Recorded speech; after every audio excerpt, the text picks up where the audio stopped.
एकीकडे आमदार जितेंद्र आव्हाडांनी राज ठाकरेंच्या विधानाचं कौतुक केलंय. तर राज ठाकरे बोलले ते आम्ही केलं असतं तर आमच्या घरावर हल्ला झाला असता असं आव्हाडांनी म्हटलेलं आहे. गंगेचं पाणी मी पिणार नाही असं राज ठाकरेंनी काल मेळाव्यात खिल्ली उडवली होती. गंगा किती शुद्ध आहे अशी टिप्पणी केली होती. राज ठाकरेंनी पुन्हा गुजरातचा दौरा करावा असं आव्हाड म्हटले. गंगा आमच्या श्रद्धेचा विषय आहे असं नितेश राणे बोललेले आहेत. कॉमस्कोर नुसार आता isakal.com आहे देशातील नंबर 1 ची मराठी न्यूज वेबसाईट.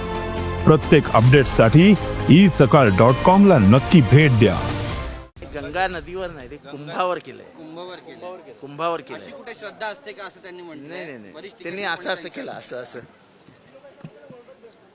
हे जर आम्ही केलं असतं ना तर आतापर्यंत आमच्या घरावर मोर्चे, घरावर दगडफेक सगळं झालं असतं. आम्ही देशद्रोही पण ठरलो असतो. नमो गंगेच्या अंतर्गत किती नदी आमच्या शुद्ध झाल्या ही कदाचित माहिती त्यांची कमी असणार असं माझं म्हणणं आहे. कदाचित त्यांनी जसा गुजरातला जसा दौरा केला ना त्यांनी परत एकदा दौरा जरा ह्या भागातल्या नद्यांचा करावा, त्यांना कळेल. त्याबद्दल काम आम्ही करू अगर काय त्यांचे काय प्रश्न असतील तर.